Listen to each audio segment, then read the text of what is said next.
ಸತತವಾಗಿ 3 ಬಾರಿ ರಾಜ್ಯ ಮಟ್ಟದಲ್ಲಿ ವಿಜೇತರಾಗಿದ್ದಾರೆ. ಏನೋ ಧನ್ಯನೋ ಹನುಮ ಎಂಥ ಮಾನ್ಯನೋ. ನಮ್ಗೆ ಒಂದು ಸಂಸಾರದಲ್ಲಿ ಇದ್ದಾಗ ಬೇಕಾದಷ್ಟು ಮಧ್ಯ ಮಧ್ಯ ಸ್ಟಾಪ್ಸ್ ಬರುತ್ತೆ. ಹೌದು. ಬಟ್ ಅದ್ ಹೆಂಗಂದ್ರೆ ಬಸ್ ಸ್ಟಾಪ್ ಅಲ್ಲಿ ಎಂಡ್ ಇರಲ್ಲ, ಹೆಂಗ ಮಧ್ಯ ಮಧ್ಯ ಸ್ಟಾಪ್ ಇರುತ್ತಲ್ಲ, ಹೊಸದಾಗಿ ಮ್ಯಾನಿಫೆಸ್ಟೇಷನ್ ಅಂತ ಹೇಳ್ತಾರಲ್ಲ. ಸೊ ಡೆಫಿನೆಟ್ಲಿ ಇದನ್ನ ಮೊದಲು ನಮ್ ಶಾಸ್ತ್ರದಲ್ಲಿನೂ ಹೇಳಿದ್ರು, ಅದನ್ನೇ ಹೇಳಿ. ಇವಾಗ ಫ್ಯಾನ್ಸಿ ವರ್ಡ್ ಮ್ಯಾನಿಫೆಸ್ಟೇಷನ್ ಅಂತ ಬಂದಿದೆ ಅಷ್ಟೇ.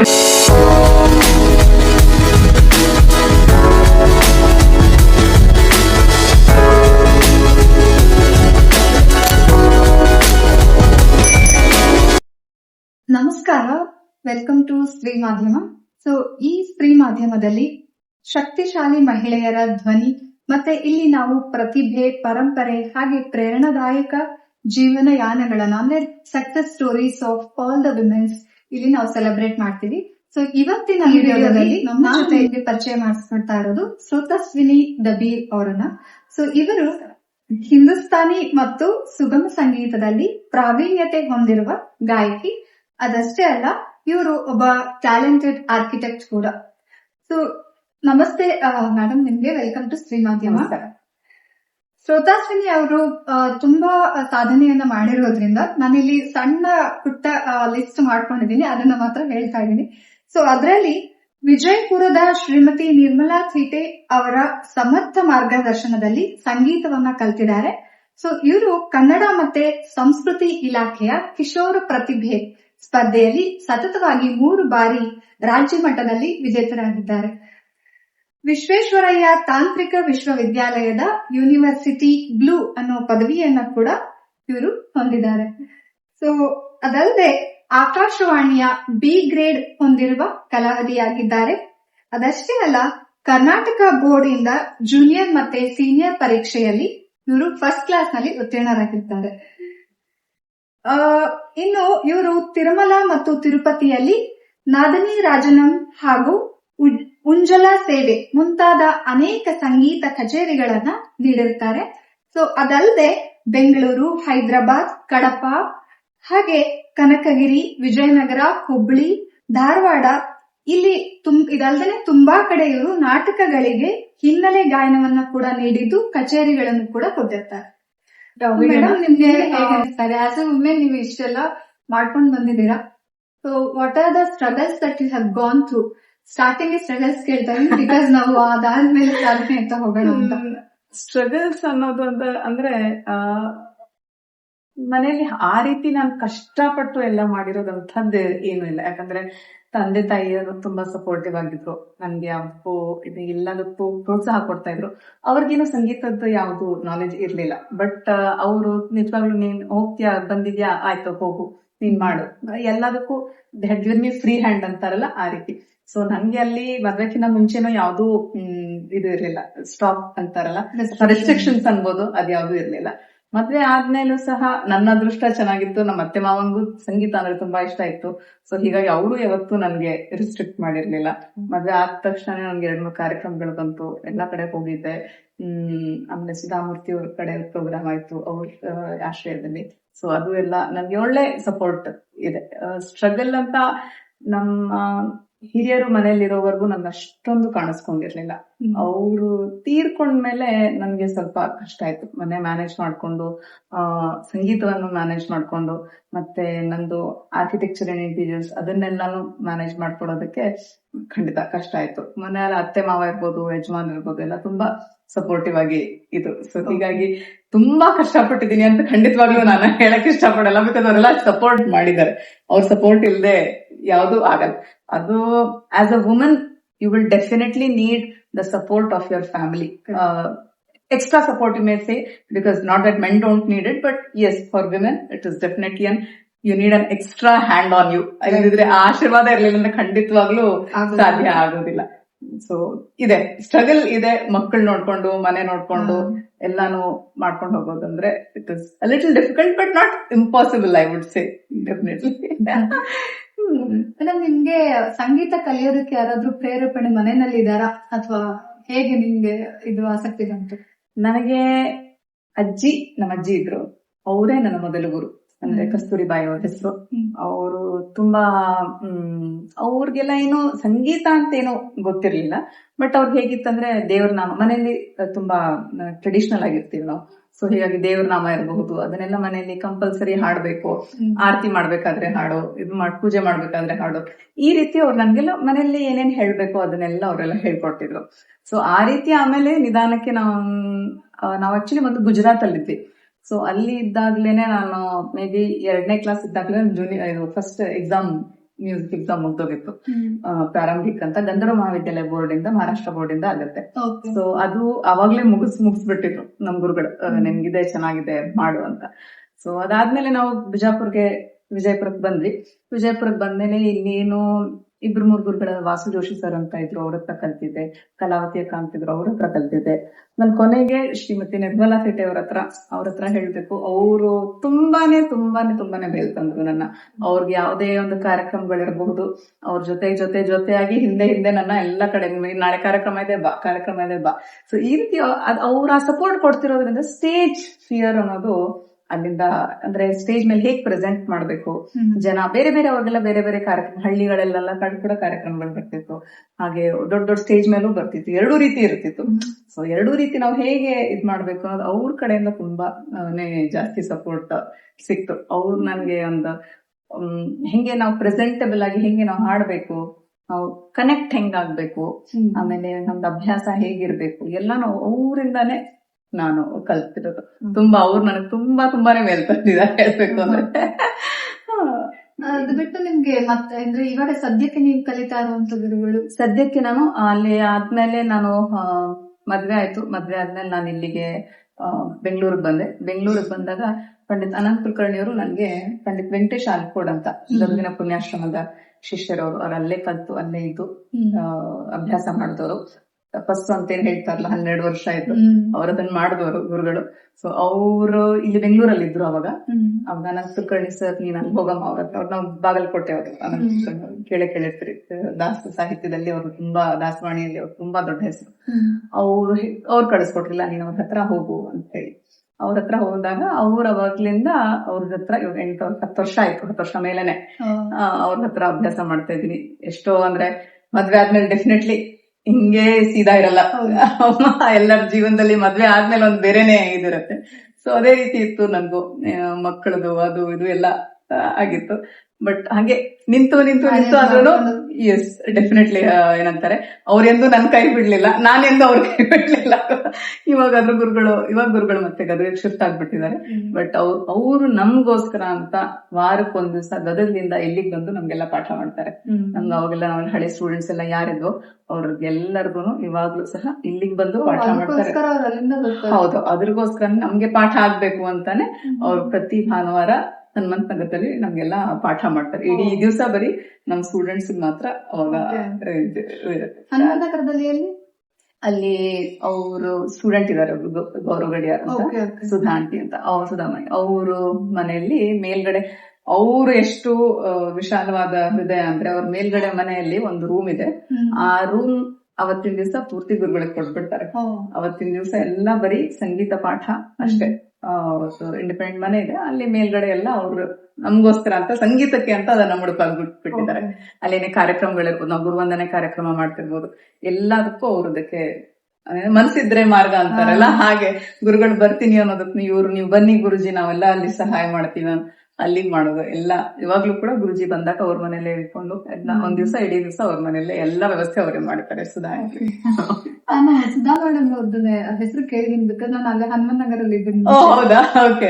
ಸುಧಾ ಗಡಿಯಾರ್ ಅಂತ. ಸೊ ಅವರಿಬ್ರು ಮಕ್ಕಳು, ಒಬ್ಬನ ಮದ್ವೆ ಆಗಿದೆ, ಇನ್ನೊಬ್ನು ಕೂಡ ಒಂದು ಒಳ್ಳೆ ಸಂವಾದಿನಿ, ಹಾರ್ಮೋನಿಯಂ ಆರ್ಟಿಸ್ಟ್. ಒಳ್ಳೆ ಅವನು ಗುರುಜಿ ಸ್ಟೂಡೆಂಟ್, ಅವನಿಗೆ ಸಂವಾದಿನಿ ಕಲ್ಸಿದ್ದೆಲ್ಲ ಗುರುಗಳೇ. ಸೊ ಅವನು ಒಳ್ಳೆ ತುಂಬಾ ಪ್ರತಿಭಾವಂತ ಇವಾಗ, ಒಳ್ಳೆ. ಸೊ ಅವನು ಕಲಿತಾನೆ ನಮ್ಗೆಲ್ಲ, ಅದರಿಂದ ನಮ್ಗೆಲ್ಲರಿಗೂ ಅವಕಾಶ ಆಯ್ತು. ಈಗ ನಾವು ಎಲ್ಲ ಗುರುಗಳ ಹತ್ರ ಹೋಗಿ ಪಾಠ ಮಾಡ್ಕೊಂಡು ಬರ್ತೀವಿ ಅವತ್ತೊಂದ್ ದಿವಸ. ನಿಮ್ಮ ಯೂನಿಕ್ ಕ್ವಾಲಿಟಿ ಯಾವ್ದಾದ್ರು ಹೇಳ್ಬೋದಾ?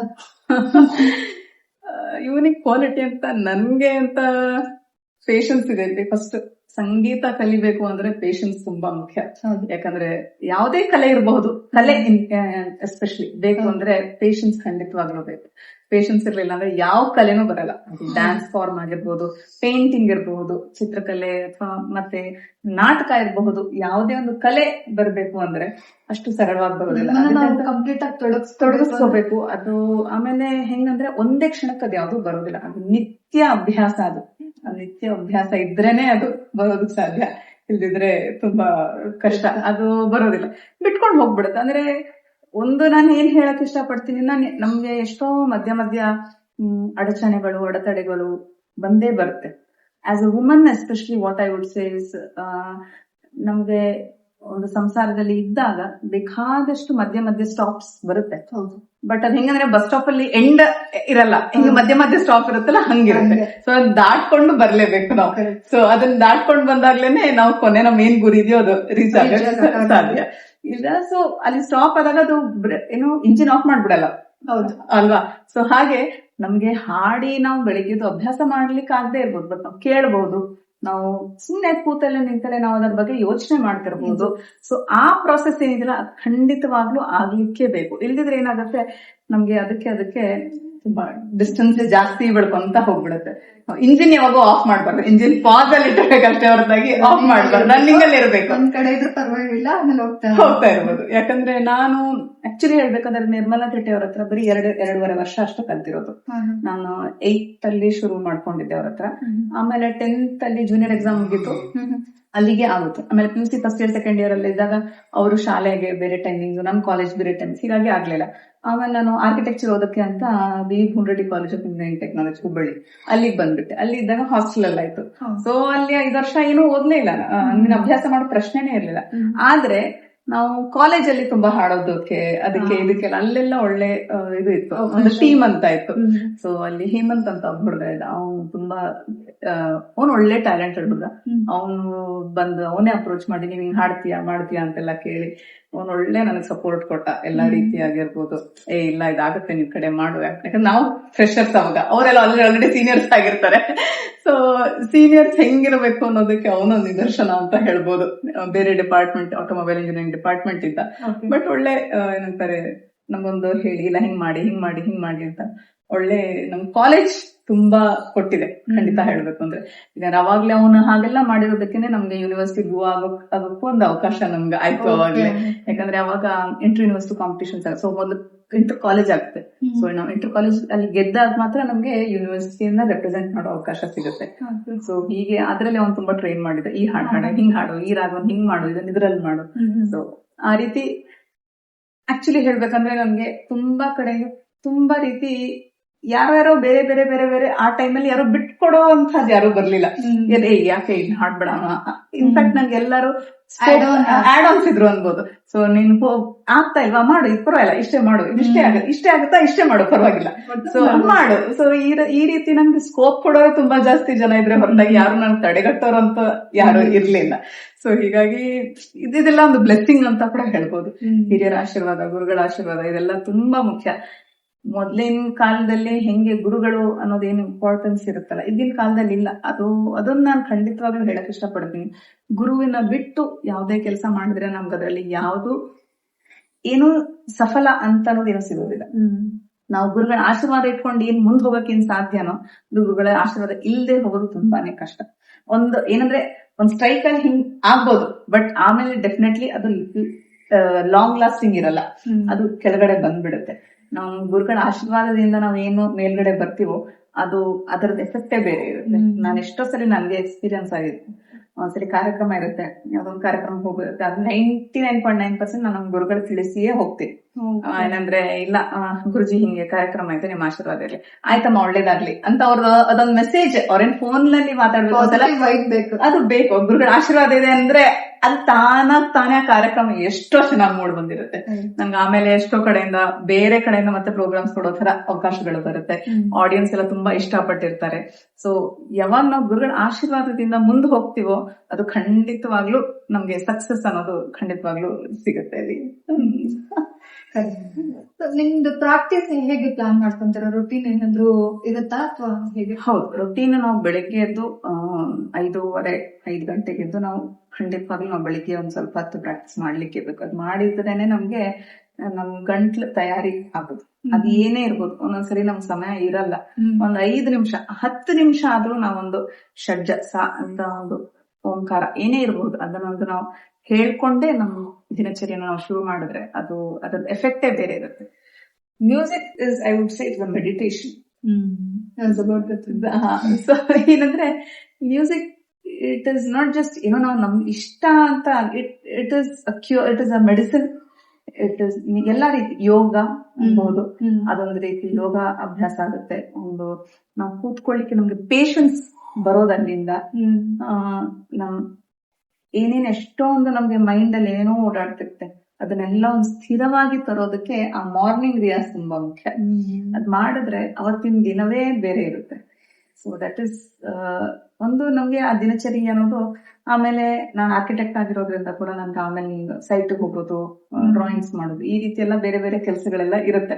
ಬಟ್ ಡೆಫಿನೆಟ್ಲಿ ಅದನ್ನ 10 ನಿಮಿಷ ಆದ್ರೂ ಮಾಡದೇ ಇದ್ರೆ ಒಂದ್ ಮನ್ಸಿಗೆ ಸಮಾಧಾನ ಇರುತ್ತೆ. ಇಲ್ಲ ಆವಾಗ ಆಗ್ಲಿಲ್ವಾ ಒಂದೊಂದ್ಸಲಿ ಏನೋ ಹಿಂದಿನ ದಿವಸ ತುಂಬಾನೇ ಇದಾಗಿರುತ್ತೆ, ಆಗದೆ ಇರೋ ಪಕ್ಷದಲ್ಲಿ ಆಮೇಲೆ ಯಾವಾಗಾದ್ರೂ ಕುತ್ಕೊಂಡು ಒಂದ್ 10 ನಿಮಿಷ ಮಾಡೋದು ಅದು ರೂಢಿ. ಅದು ಮಾಡಿದ್ರೇನೆ ನಮ್ಗೆ ಇಲ್ಲಿದ್ರೆ ಅಯ್ಯೋ ಏನೋ ಮಿಸ್ಸಿಂಗ್ ಇದೆ ಅನ್ನೋ ಫೀಲಿಂಗ್ ತುಂಬಾ ಜಾಸ್ತಿ ಬರುತ್ತೆ.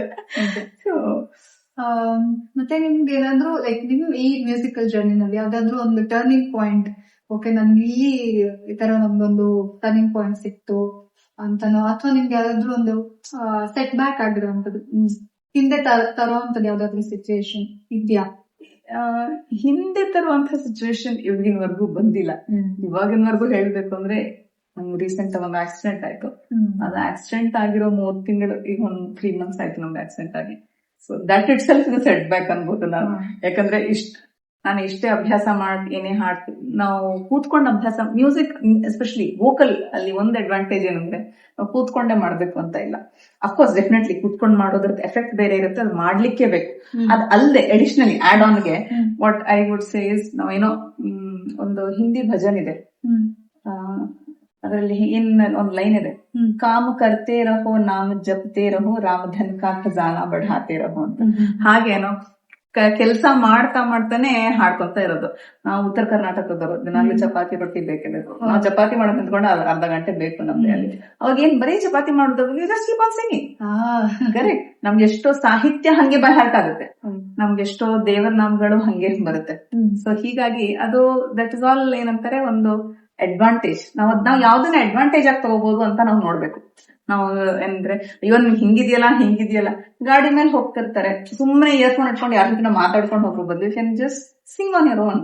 ಸೊ ದಟ್ ಇಸ್ ಏನಂತಾರೆ ಅದೊಂದು ಅಭ್ಯಾಸ ಆಗುತ್ತೆ. ಒಂದು ವೋಕಲ್ ನಮ್ಗೆ ಸಾಹಿತ್ಯವನ್ನು ಪ್ರಾಕ್ಟೀಸ್ ಮಾಡುವಂತ ಇದಾಗುತ್ತೆ. ಎಷ್ಟೋ ಕಡೆ ರಾಗಗಳನ್ನು ನಾವು ಹಾಡ್ಬೇಕಾದ್ರೆ ಇನ್ನೂ ಹೇಳ್ತೀನಿ, ನಾವು ಕೂತ್ಕೊಂಡು ಹಾಡೋದಕ್ಕಿಂತಲೂ ಒಂದೊಂದ್ಸಲಿ ಗಾಡಿ ಮೇಲೆ ಹೋಗ್ಬೇಕಾದ್ರೇನೆ ಎಷ್ಟೋ ಏನಂತಾರೆ ನಮ್ಗೆ ಐಡಿಯಾಸ್ ಬರುತ್ತೆ ಹೊಸದಾಗಿ. ಹಿಂಗ್ ಮಾಡ್ ಇನ್ನು ಫ್ರೀಯಾಗಿ ಹಾಡ್ತಿರ್ತೀವಿ. ನಿಮ್ಗೆ ರಾಗ ಅಂದ್ರೆ ಪರ್ಸನಲಿ ಹೇಗೆ ಕನೆಕ್ಟ್ ಆಗುತ್ತೆ? How does impact your life? ಅಂದ್ರೆ ಪ್ರತಿಯೊಂದು ರಾಗಕ್ಕೂ ನಮ್ಮ ಶಾಸ್ತ್ರೀಯವಾದ ಸಂಗೀತದಲ್ಲಿ ಅದೊಂದು ತುಂಬಾ ಇಂಪಾರ್ಟೆಂಟ್ ಏನಂತಾರೆ ಒಂದು ಆಸ್ಪೆಕ್ಟ್. ಯಾಕಂದ್ರೆ ಒಂದು ರಾಗ it shows it's mood. Okay, ಮೇಘ ರಾಗ ಅಂತ ಇದೆ, ಯಾವಾಗ ಹಾಡ್ತಾರೆ ಅದನ್ನ, ಗರಜ ಬರ್ಸ್ ಸಾವನ. ಅವ್ ಹೆಂಗಂದ್ರೆ ಮಳೆ ಇದು ಅದಕ್ಕೆ ತೋರುತ್ತೆ. ದೀಪಕ ರಾಗದಿಂದ ತಾನ್ಸಿಂಗ್ ದೀಪವನ್ನು ಬೆಳೆದೋದು. ಯಾಕೆ ಅದ ಹೇಗ್ ಬಂತು ಅಂದ್ರೆ ಆ ರಾಗದ ಭಾವನೆ ಅಷ್ಟು ಇದಕ್ಕೆ ಇಂಪಾರ್ಟೆಂಟ್ ಆಗಿದೆ. ಸೊ ಖುಷಿ ಅಷ್ಟು ಪವರ್ಫುಲ್ ಇರುತ್ತೆ. ನಮ್ಗೆ ಒಂದು ಖುಷಿ ಇದ್ದಾಗ ನಾವು ಬೇರೆ ರಾಗಗಳನ್ನ ಹೇಳ್ತೀವಿ, ಹಾಡ್ತೀವಿ. ದುಃಖ ಏನಾದ್ರು ಆಗಿದ್ರೆ ಅವಾಗ ಬೇರೆ ರಾಗಗಳಿರುತ್ತೆ. ಸೊ ಹೀಗೆ ಎಲ್ಲದಕ್ಕೂ ಬೇರೆ ಬೇರೆ ಇನ್ಸ್ಟೆನ್ಸ್ಗೆ ಬೇರೆ ಬೇರೆ ರಾಗಗಳನ್ನ ಹಾಡೋದಿರುತ್ತೆ. ನಮ್ಗೆ ಮನೆಯಲ್ಲೇ ದುಃಖ ಆದಾಗ ನಾನ್ ಸ್ವಲ್ಪ ದಾಸವಾಣಿ ಜಾಸ್ತಿನೇ ಹಾಡೋದು. ಸೊ ಅವಾಗ ದಾಸ ಸಾಹಿತ್ಯ ಹೇಗಿದೆ, ದಾಸರು ಯಾವ ಸಾಹಿತ್ಯ ಬರೆದಿದ್ದಾರೆ ಅದ್ರ ಜೊತೆಗೆ ಬರೀ ಸಾಹಿತ್ಯ ಒಂದೇ ಅಲ್ಲ, ಅದಕ್ಕೆ ರಾಗ ಹೇಗೆ ಇಂಪಾರ್ಟೆನ್ಸ್ ಕೊಡುತ್ತೆ ಅಂತ. ಒಂದು ದಾಸರು ಒಂದ್ ಯಾವ್ದೋ ದುಃಖ ಆಗಿರುತ್ತೆ, ಏನೋ ದೇವ್ರನ್ನ ಏನೋ ಬೇಡ್ಕೊಳ್ತಿರ್ತಾರೆ, ಅವನ್ನ ಒಂದು ಖುಷಿಯಾಗಿರುವಂತ ರಾಗವನ್ನು ಹಾಡ್ಲಿಕ್ಕೆ ಅದನ್ನ ಕಂಪೋಸ್ ಮಾಡೋದಕ್ಕಾಗೋದಿಲ್ಲ.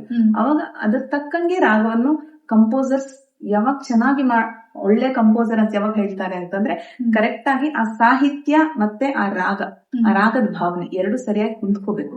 ಅವಾಗ್ಲೇನೆ ಅವ್ರಿಗೆ ಒಳ್ಳೆ ಕಂಪೋಸರ್ ಅಂತ ಕೂಡ ಇದು ಬರೋದು. ಸುಮ್ನೆ ಯಾವ್ದೋ ಏನೋ ಸಾಹಿತ್ಯನೇ ಏನೋ ಬೇರೆ ಇರುತ್ತೆ. ತೊರೆದು ಜೀವಿಸಬಹುದೇ ಹರಿ ನಿನ್ನ ಚರಣಗಳ ಅಂತ ಅಂದ್ಬಿಟ್ಟು ಅವನ ಖುಷಿಯಾಗಿರುವಂತ ರಾಗದಲ್ಲಿ ಹೆಂಗ್ ಕಂಪೋಸ್ ಮಾಡಿದ್ದಾರೆ ವಸಂತ ಪಂಡಿತರು. ಅವರದನ್ನ ತೊರೆದು ಜೀವಿಸಬಹುದೇ ಹರಿ ನಿನ್ನ ಚರಣಗಳ ಅಂದ್ರೆ ಹರಿ ಚರಣನನ್ನು ಬಿಟ್ಟು ನಾವು ಹೇಗೆ ಜೀವನ ಮಾಡಕ್ಕಾಗುತ್ತೆ. ಸೊ ಆ ದೀನತೆಯನ್ನು ತೋರಿಸಿದ್ದಾರೆ ಇದಾಗಿದೆ. ಸೊ ಅದು ಅಷ್ಟು ಅವ್ರು ಅಷ್ಟು ಒಳ್ಳೆ ಕಂಪೋಸರ್ ಅಂತ ಅವ್ರಿಗೆ ಯಾಕೆ ಹೆಸರು ಅಂದ್ರೆ, ಅವರ ರಾಗ ಮತ್ತೆ ಆ ಸಾಹಿತ್ಯವನ್ನು ಎರಡು ಸರಿಯಾಗಿ 100% ಅಂತಾನೆ ಹೇಳ್ಬೋದು ಅವ್ರು. ಅದಕ್ಕೆ ಅದು ಅಷ್ಟು ಇಂಪಾರ್ಟೆಂಟ್ ಆಗಿರುತ್ತೆ ರಾಗದ ಭಾವನೆ. ನಾವು ಎಷ್ಟೋ ಸಲ ನಮ್ಗೆ ಆಗುತ್ತೆ, ನಾವೆಲ್ಲೋ ಕೆಲಸ ಮಾಡ್ಬೇಕಾದ್ರೆ ಏನೋ ದುಃಖ ಆಗಿರುತ್ತೆ, ಅದ್ರ ತಕ್ಕಂಗೆ ನಾವು ಹಾಡ್ಬೇಕಾದ್ರೆ ಕೂಡ ಅದೇ ತರ ರಾಗಗಳೇ ಬರುತ್ತೆ. ಅಂದ್ರೆ ನಾವು ಮಾಡಿರೋ ಅಭ್ಯಾಸ ಮಾಡಿರೋ ರಾಗಗಳಲ್ಲೇ ಇರ್ಬೋದು, ನಮ್ಗೆ ಅದೇ ಯಾಕೋ ಒಂಥರ ಅದೇ ಫೀಲಿಂಗ್ ಅಲ್ಲೇ ಇದ್ದಂಗಿರುತ್ತೆ, ನಮ್ಗೆ ಅದೇ ಹಾಡುಗಳನ್ನೇ ಹಾಡೋ ತರ ಆಗತ್ತೆ ಅವಾಗ. ಸೊ ಅದು ಡೆಫಿನೆಟ್ಲಿ ರಾಗ place a very important role in singing, in music. ಅಂದ್ರೆ ಒಂದು ಕಂಪೋಸಿಷನ್ ಇರ್ಬೋದು, ಒಂದು ದಾಸ ಸಾಹಿತ್ಯ ಇರ್ಬೋದು, ವಚನ ಸಾಹಿತ್ಯ ಇರ್ಬೋದು, ಸುಗಮ ಸಂಗೀತ. ಅಶ್ವಥ್ ಅವ್ರ ಇದು ಎಷ್ಟಿದೆ, ಅವ್ರಿಗೆ ಯಾಕಷ್ಟು ಒಳ್ಳೆ ಹೆಸರು ಅಂತಂದ್ರೆ ಅವ್ರ ಕಂಪೋಸಿಷನ್ ಹಾಗೆ ಮಾಡಿದ್ದಾರೆ ಅದಕ್ಕೆ. ಇಲ್ದಿದ್ರೆ ಯಾವ್ದೋ ಹಾಡ್ಗೆ ಏನೋ ರಾಗವನ್ನು ಹಾಕಿದ್ರೆ ಯಾರು ಇಲ್ವೇ ಇಲ್ಲ. ಸೊ ಅದು ಹೇಗೆ ಅವ್ರು ಯಾಕೆ ಅಷ್ಟು ಪ್ರಾಮುಖ್ಯತೆ ಇದೆ ಅಂತಂದ್ರೆ ಸಂಗೀತ ಕ್ಷೇತ್ರದಲ್ಲಿ ಅವ್ರು ಅಷ್ಟು ಅದನ್ನ ಅಂತಾರೆ ಉಣ್ಬಿಟ್ಟಿದ್ದಾರೆ ರಾಗಗಳನ್ನ. ಅಂದ್ರೆ ಈ ರಾಗಕ್ಕೆ ಇದು, ಈ ತರ ಸಾಹಿತ್ಯಕ್ಕೆ ಈ ತರ ರಾಗ ಇರ್ಬೇಕು, ಈ ತರ ಕಂಪೋಸಿಷನ್ ಬರ್ಬೇಕು, ಖುಷಿಯಾಗಿರೋ ರಾಗಗಳಿದ್ರೆ ಆ ರೀತಿ ಒಂದು ಇರುತ್ತೆ. ಸೊ ಹೀಗೆ ತುಂಬಾನೇ ಇದೆ. ನಮ್ ಗುರುಗಳು ಕೂಡ ಒಂದು ಒಳ್ಳೆ ಕಂಪೋಸರ್, ಹಾಡು ಅಷ್ಟೇ ಉತ್ತಮವಾಗಿದೆ. ಎಷ್ಟೋ ನೂರಾರು ಹಾಡುಗಳನ್ನ ಕಂಪೋಸ್ ಮಾಡಿದ್ದಾರೆ ಅವ್ರು ಕೂಡ. ಒಳ್ಳೆ ಕಂಪೋಸರ್ ನಮ್ ಗುರುಜಿ ಕೂಡ. ಅವ್ರದೊಂದು ಖಂಡಿತ ಅವ್ರದೊಂದು ತುಂಬಾ ಫೇಮಸ್ ಹಾಡಿದೆ, ಏನು ಧನ್ಯನೋ ಹನುಮ ಅಂತ. ಅವ್ರದ್ದು ಬೃಂದಾವನಿ ಸಾರಂಗದಲ್ಲಿ ಅವ್ರದನ್ನ ಕಂಪೋಸ್ ಮಾಡಿರೋದು. ಅದರಲ್ಲಿ ದಾಸರು ಹೇಗೆ ಹೇಳೋದು ಅದರಲ್ಲಿ, ಏನು ಧನ್ಯನೋ ಹನುಮ ಅಂದ್ರೆ ಹನುಮನ್ ದೇವ್ರು ಎಂಥ ಧನ್ಯ ಅವನು ಅಂತ ಖುಷಿಯಿಂದ ಒಂದು ಇದರಿಂದ ಹೇಳ್ತಾರೆ. ಅವ್ರ ಕಂಪೋಸಿಷನ್ ಅದೇ ರೀತಿ ಮಾಡಿದ್ದಾರೆ. ಏನೋ ಧನ್ಯನೋ ಹನುಮ ಎಂಥ ಮಾನ್ಯನೋ ಹನುಮ ಎಂಥ ಮಾನ್ಯನೋ, ವಾನರೋತ್ತಮನು ತಾನೆ ರಾಮ ಸೇವೆಯ ಮಾಡುತ್ತಿಹನೋ, ಏನೋ ಧನ್ಯನೋ ಹನುಮ ಎಂಥ ಮಾನ್ಯನೋ. ಸೊ ಅದು ಹೇಗೆ ಅವರು ಆ ಹಾಡಿಗೆ, ಆ ಕಂಪೋಸಿಷನ್ಗೆ, ಆ ರಾಗಕ್ಕೆ ಅದನ್ನೆಲ್ಲ ಕರೆಕ್ಟ್ ಆಗಿ ಅವ್ರು ಮಾಡಿದ್ರೆ ಅದು ಆ ಹಾಡು ಹೆಂಗಿರ್ಬೇಕು ಹಂಗೆ ಇರುತ್ತೆ. ಇದನ್ನ ನಾವೆಷ್ಟು ಉಠಾವಲ್ಲಿ ಹಾಡ್ಬೋದು. ನಾವು ತಬ್ಲಾ ಒಂದು ಅಕಂಪನಿಮೆಂಟ್ ನಮ್ಗೆ ಎಷ್ಟು ಮುಖ್ಯ ಒಂದು ವೋಕಲಿಸ್ಟ್ಗೆ, ಅದೆಲ್ಲ ಜೊತೆ ಇದ್ದಾಗ ತುಂಬಾ ಚೆನ್ನಾಗಿ ಈ ಹಾಡನ್ನ ಹಾಡಬಹುದು. ತುಂಬಾ ಅದ್ಭುತವಾಗಿರುತ್ತೆ. ನಾವು ಎಷ್ಟೋ ಕಡೆ ಕಾರ್ಯಕ್ರಮಗಳಲ್ಲಿ ಇದು one of my favourite songs ಅಂತ ಹೇಳ್ಬೋದು ಅವ್ರ ಕಂಪೋಸಿಷನ್ ಗಳಲ್ಲಿ. ಇದು ತುಂಬಾನೇ ನಾವು ಎಲ್ಲಾ ಕಾರ್ಯಕ್ರಮ 90% ಕಾರ್ಯಕ್ರಮಗಳಲ್ಲಿ ಈ ಹಾಡನ್ನ ನಾನು ಹಾಡ್ತೀನಿ. ಒಳ್ಳೆ ಏನಂತಾರೆ ಆಡಿಯನ್ಸ್ ಕೂಡ ಇದನ್ನ ಕನೆಕ್ಟ್ ಆಗ್ತಾರೆ ಇದರಲ್ಲಿ, ಯಾಕಂದ್ರೆ ಫಾಸ್ಟ್ ಬೀಟ್ಸ್ ಇದೆ. ಸೊ ಅದನ್ನೆಲ್ಲ ಕೂಡ ಕಂಪೋಸರ್ ಆಗಿ ಅವರೆಲ್ಲ ನೋಡ್ಬೇಕಾಗುತ್ತೆ. ಸೊ ಮ್ಯೂಸಿಕ್ ಒಂದು ರಾಗದ ಜೊತೆ ಸಾಹಿತ್ಯದ ಇಂಪಾರ್ಟೆನ್ಸ್, ಸಾಹಿತ್ಯ ಹೇಗಿದೆ, ನಮ್ ಬಂದಿಷ್ಗಳು ಸಹ ನಮ್ ಕ್ಲಾಸಿಕಲ್ ಮ್ಯೂಸಿಕ್ ಅಲ್ಲಿ ಬಂದಿಷ್ಗಳು, ಆ ರಾಗ ಹೇಗಿದೆ ಅದ್ರ ತಕ್ಕಂಗೆ ಬಂದಿಶ್ ಇರುತ್ತೆ. ಅಂದ್ರೆ ಅದಕ್ಕೆ ತುಂಬಾನೇ ಒಂದು ಕನೆಕ್ಷನ್ ಇರುತ್ತೆ. ಸುಮ್ನೆ ಯಾವ್ದೋ ಒಂದು ಸಾಹಿತ್ಯಕ್ಕೆ ಯಾವ್ದೋ ಒಂದು ರಾಗ ಇರೋದಿಲ್ಲ. ಆ ಬಂದಿಶ್ ಮತ್ತೆ ಆ ರಾಗ ಎರಡು ಸೇರಿನೇ ಅದೊಂದು ಕ್ಲಾಸಿಕಲ್ ಬೇಸ್ ಆಗಿ ಉಳಿಯುತ್ತೆ ಅದು. ಸೊ ನಿಮ್ದು ಬೇರೆ ಏನಾದ್ರು ಅವಾರ್ಡ್ಸ್ ಗಳ ಬಗ್ಗೆ ನೋಡ್ತಾರೆ? ಇದೆ ಅವಾರ್ಡ್ಸ್ ಅಂದ್ರೆ ದಾಸ ಸಾಹಿತ್ಯದಲ್ಲಿ ನನಗೆ ತುಂಬಾ ಅಷ್ಟು ಅವಾರ್ಡ್ಸ್ ಬಂದಿದೆ. ದಾಸಪುರಂದರ ಪ್ರಶಸ್ತಿ ಅಂತ, ಆಮೇಲೆ ದಾಸಪರೇಣ್ಯ ಅಂತ, ಇದು ಗೀತೋತ್ಸವದಲ್ಲಿ ಗೀತೋತ್ಸವ ಕಾರ್ಯಕ್ರಮಗಳಲ್ಲಿ ಈ ತರ ತುಂಬಾನೇ ಬಂದಿದೆ. ಹೆಸರು ಹೇಳೋದು ಕಷ್ಟ ಆಗತ್ತೆ, ಬಟ್ ಅವರು ನನ್ನ ಒಂದು ಅಳಿಲು ಸೇವೆಯನ್ನ ಗುರುತಿಸಿ ಕೊಟ್ಟಿರುವಂತದ್ದು. ಎಷ್ಟೊಂದು ದಾಸವಾಣಿ ಅನ್ನೋ ಒಂದು ಎಸ್ಪೆಷಲಿ ಇವಾಗ ಡಿಜಿಟಲ್ ಮೀಡಿಯಾ ಬಂದ್ಮೇಲೆ, ಅಂದ್ರೆ ಸೋಷಿಯಲ್ ಮೀಡಿಯಾ ಬಂದ್ಮೇಲೆ, ಈ ಕೋವಿಡ್ ಆದ ತಕ್ಷಣ ಅದೊಂದು ರೀತಿ ನಮ್ಗೆ ನಮ್ಮ ಕಲೆಯನ್ನು ಹೊರಗೆ ತಂದು ಕೊಡೋದಕ್ಕೆ ಅದು ಒಂದು ಒಳ್ಳೆ ಆಕ್ಚುಲಿ ಪ್ಲಾಟ್ಫಾರ್ಮ್ ಆಗಿತ್ತು. ಹೀಗಾಗಿ ಅವಾಗ ಮಾಡಿರೋ ಸೇವೆಗಳಿಗೆಲ್ಲ, ನಾವು ಕೊಡೋ ಕಾರ್ಯಕ್ರಮಗಳಿಗೆ ಅದಕ್ಕೆಲ್ಲ ಅವಾರ್ಡ್ಸ್ ಬಂದಿದೆ. ಅದನ್ನೆಲ್ಲಾನು ನಾನು ನನ್ನ ಗುರುಗಳ ಪಾದಾರಗಳಿಗೆ ಅರ್ಪಿಸ್ತೇನೆ. ಅವರು ಎಷ್ಟು ಚೆನ್ನಾಗಿ ನಮ್ಗೆ ಒಂದು ಹೇಳ್ಕೊಟ್ಟು, ಒಂದು ಎಸ್ಪೆಷಲಿ ನಾವು ದಾಸ ಸಾಹಿತ್ಯ ಹಾಡ್ಬೇಕಾದ್ರಂತೂ ನೀವು ಪದಗಳನ್ನ ಎಲ್ಲಂದ್ರಲ್ಲಿ ಕಟ್ ಮಾಡೋ ಹಾಗಿರಲ್ಲ. ಅದನ್ನ ಅವರೆಷ್ಟು ಒಂದೊಂದು ಅಕ್ಷರ ಕೂಡ ಒಂದು ಸ್ವದೀರ್ಘ ಮಾಡು ಅಂದ್ರೆ ಊಕಾರ ಸರಿಯಾಗಿರ್ಬೇಕು. ಮಾಡೋ ಅಂತ ಮಧ್ಯ ಹಂಗ ಹಾಡಬಾರ್ದು. ನೀದಯ ಮಾಡು ಅಂದ್ರೆ ನೀದಯ ಮಾಡು ಅಂತಾನೆ ಹಾಡ್ಬೇಕು, ಮಾಡೋ ಆಗ್ಬಿಡಬಾರ್ದು.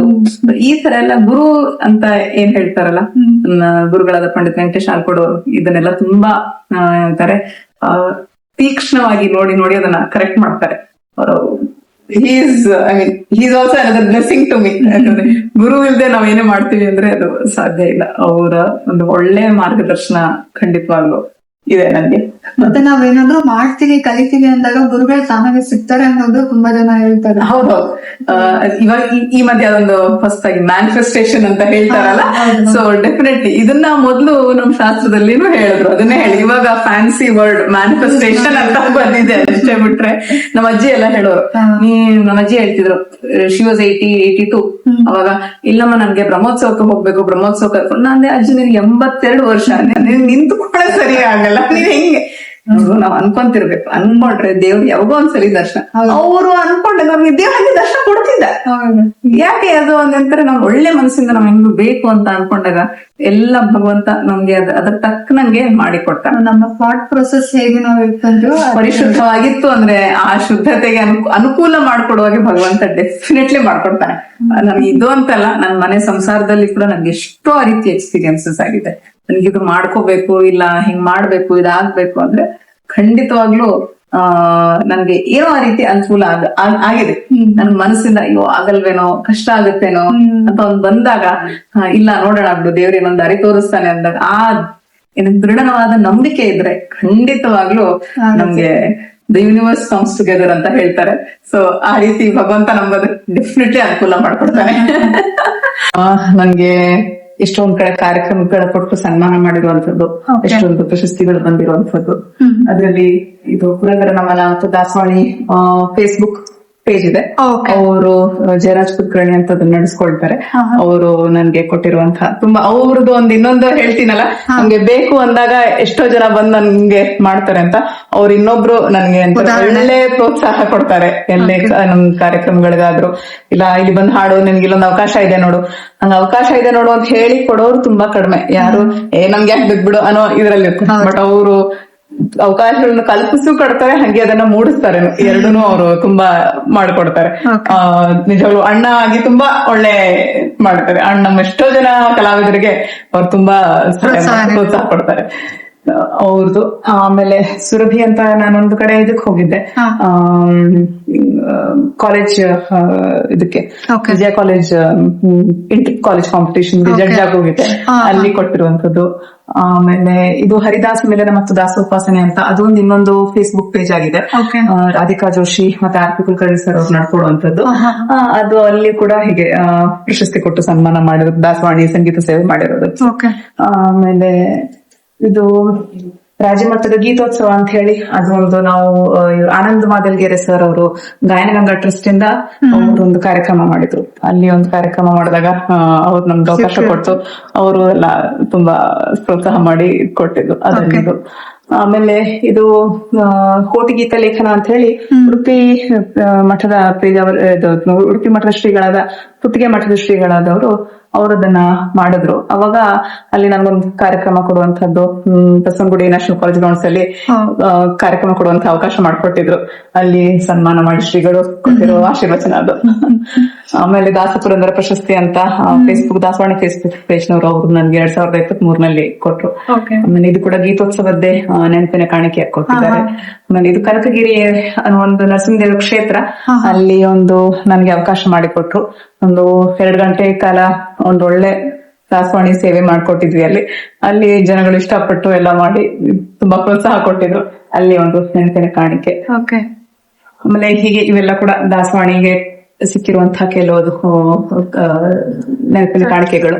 ಆಮೇಲೆ ಕೊನೆ ರಂಗಕಲಾ ಮೇಳ ಅಂತ ಹೇಳಿ, ಅದು ವಿದುಷಿ ಶ್ರೀಮತಿ ವೀಣಾ ಶೇಷಾದ್ರಿ ಅಂತ ಅವರು ಅಂತಾರಾಷ್ಟ್ರೀಯ ಮಟ್ಟದ ಒಂದು ನೃತ್ಯ ಕಲಾವಿದೆ, ಭರತನಾಟ್ಯಂ ಕಲಾವಿದೆ. ಅವರು ತಮ್ಮದೇ ಆದ ಕಲಾ ಸಂಪದ ಅಂತ ಹೇಳಿ ಅವ್ರದ್ದೇ ಶಾಲೆ ಇದೆ. ಅಲ್ಲಿ ಅವ್ರದ್ದೆಲ್ಲ ಹಿನ್ನೆಲೆ ಗಾಯನ ನಾಟಕಗಳಿಗೆ ನಾನು ಮಾಡ್ತಿದ್ದೆ. ಹಾಗೆ RR ನಗರ್ ಅಂದ್ರೆ ರಾಜರಾಜೇಶ್ವರಿ ನಗರದಲ್ಲಿ ಒಂದು ತಂಡ ಇದೆ, ನಾಟಕದ ತಂಡ. ಅವ್ರಿಗೆಲ್ಲ ಹಿನ್ನೆಲೆ ಗಾಯನ ಹಾಡ್ತಿದ್ವಿ, ಜನಪದ ಶೈಲಿಯಲ್ಲೆಲ್ಲ ಹಾಡಿ ಮಾಡಿರುವಂತದ್ದಿದೆ. ಸೊ ಮೊನ್ನೆ ಕೂಡ ಅಹಿಲ್ಯಾಬಾಯಿ ಅವರ ಒಂದು ನೃತ್ಯ ರೂಪಕಕ್ಕೆ ನಾನು ಹಿನ್ನೆಲೆ ಗಾಯನ ಮಾಡಿ ಮಾಡ್ಕೊಂಡಿರುವಂತದ್ದು. ಸೊ ಇದಕ್ಕೆಲ್ಲ ಇದು ಕೆಲವು ನನ್ಗೆ ಬಂದಿರುವಂತಹ ಪ್ರಶಸ್ತಿಗಳನ್ಬಹುದು, ನೆನಪಿನ ಕಾಣಿಕೆಗಳನ್ಬಹುದು. ಬುಕ್ಸ್ ಓದೋ ಅಭ್ಯಾಸ ಇದೆಯಾ? ಬುಕ್ಸ್ ಗಳೆಲ್ಲ ನೋಡಿ ನನ್ಗೆ ಅಷ್ಟೊಂದಿಲ್ಲ, ನಮ್ಮ ಯಜಮಾನ್ರಿಗೆ ತುಂಬಾ ಇದೆ, ನಮ್ಮ ಮಾವನಿಗೆ ತುಂಬಾ ಇತ್ತು. ಸೊ ಅವ್ರಿಗೆಲ್ಲ ತುಂಬಾ ಇದೆಲ್ಲ ಜಸ್ಟ್ ಅಂದ್ರೆ 10% ಆಫ್ ಪುಸ್ತಕಗಳು ಇವಾಗ ಕಾಣಿಸ್ತಿರೋದು.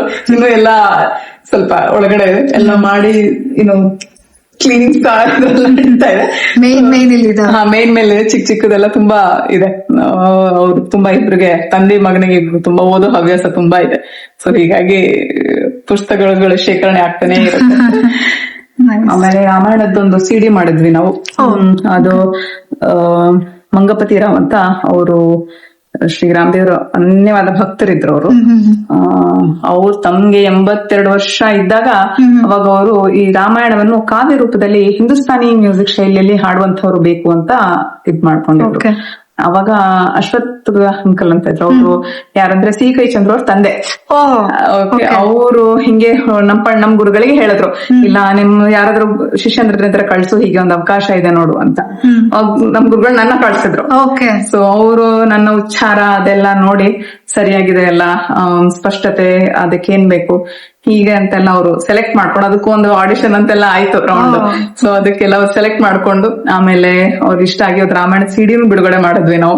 ಸೊ ಅದೊಂದು ಹಿಂದೂಸ್ತಾನಿ ಶೈಲಿಯಲ್ಲಿ, ಅದಕ್ಕೆ ಏನ್ ಹೇಳಿದ್ನಲ್ಲ ರಾಗ, ಆಮೇಲೆ ಭಾವನೆ, ಆ ಕಾವ್ಯದಲ್ಲಿ ಯಾವ್ಯಾವ ಭಾವನೆ ಯಾವ್ಯಾವ ರಾಗಗಳು ಇದೆ ಅನ್ನೋದಕ್ಕೆ ಇದನ್ನ ಕೇಳಿದ್ರೆ ಖಂಡಿತ ಯೂಟ್ಯೂಬ್ ಚಾನೆಲ್ ಅಲ್ಲೂ ಬಿಟ್ಟಿದ್ದೀನಿ ನಾನು. ಸೊ ನೀವು ಖಂಡಿತವಾಗ್ಲೂ ಅದನ್ನ ನೋಡ್ಬೋದು. ನನ್ನ ಹೆಸರಲ್ಲಿ ಇದೆ ಸೋತಸ್ವಿನಿ ಅಂತ. ಅದ್ರಲ್ಲಿ ನೀವು ಆ ಚಾನೆಲ್ ಅಲ್ಲಿ ನೋಡಿದ್ರೆ ನಿಮ್ಗೆ ಒಂದು ಭಾಗ ಮಾತ್ರ ನಾವು ರಿಲೀಸ್ ಮಾಡಿದೀವಿ ಅದನ್ನ. ಸೊ ಅದು ಆಕ್ಚುಲಿ CD ರೂಪದಲ್ಲಿತ್ತು. ಇವಾಗ ತುಂಬಾ ವರ್ಷಗಳ ಹಿಂದೆ ಮಾಡಿದ್ವಿ. ಸೊ ಇವಾಗ ಅದು ಯಾರು ನೋಡೋರಷ್ಟೇ, CD ಯಾರು ಕೇಳ್ತಾರೆ, ಯಾರು ಕೇಳಲ್ಲ. ಸೊ ಈ ಕೊನೆಗೆ ಅವ್ರ ನೆನಪಿಗಾಗಿ ನಾನು ಯೂಟ್ಯೂಬ್ ಚಾನೆಲ್ ಅಲ್ಲಿ ಬಿಟ್ಕೊಂಡಿದೀನಿ. ನೀವು ಅವಶ್ಯವಾಗಿ ಹೋಗಿ ಅದನ್ನ ನೋಡ್ಬೋದು. ಅಲ್ಲಿ ಒಂದು ಮೊದಲು ಅದೇನಿದೆ ಅಂತ ಕೂಡ ಒಂದು ಇಂಗ್ಲಿಷ್ ಅಲ್ಲಿ ಒಂದು ಜಿಸ್ಟ್ ಇದೆ. ಸೊ ಮೊದಲು ಅದೇನ್ ಹೇಗೆ ಇದೆ ಅಂತ ಅದನ್ನ ಹೇಳಿಬಿಟ್ಟು ಆಮೇಲೆ ನಮ್ಮ ಮ್ಯೂಸಿಕ್ ಕಾವ್ಯ, ರಾಮಾಯಣದ ಕಾವ್ಯವನ್ನು ಹಾಡಿತೀವಿ. ಸೊ ಕಾವ್ಯ ರೂಪದಲ್ಲಿ ಹೇಗೆ ಲವಕುಶರು ಹೇಗೆ ಹಾಡಿದ್ರು ಆ ರೀತಿ ಅದನ್ನ ಹಾಡಿತೀವಿ. ಅದನ್ನ ಹಾಡುವ ಒಂದು ಪ್ರಯತ್ನ ಪಟ್ಟಿದ್ದೇನೆ, ನೋಡಿ ಕೇಳಿ. You can see. ನಾನು ಲಿಂಕ್ ಆಡ್ ಮಾಡ್ತೇನೆ, ಸೊ ನೋಡ್ಬೋದು. ಖಂಡಿತ ಖಂಡಿತ ಖಂಡಿತ. ಈ ಒಂದು ಎಪಿಸೋಡ್ ನ ಕಂಪ್ಲೀಟ್ ಮಾಡ್ತಾ ಇದೀವಿ.